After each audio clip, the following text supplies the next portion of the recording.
Sveiki, brangieji! Artėja kovo 11-oji mūsų atkurtos nepriklausomos Lietuvos Respublikos gimimo diena. Susirinksime visi į nepriklausomybės aikštę, kur tradiciškai keliamos 3 Baltijos valstybių, 3 Baltijos sesių vėliavos. Ten pat ir kovo 11-osios paminklas. Ir iš ten eisime visi prospektų iki čia, iki arkikatedros aikštės, kur kažkada prasidėjo Baltijos kelias. Ir čia stovėjome, kurie jau buvom gimę ir buvom atėję.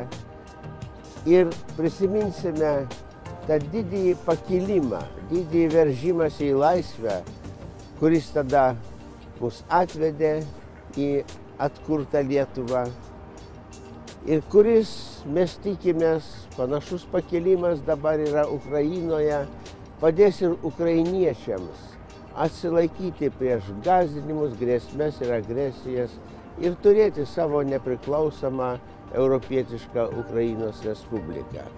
Eikime kartu, ateikime Gedimino prospektu iki čia, pasijuskime vieningi, kaip pačiais geriausiais Lietuvos išsivadavimo laikais.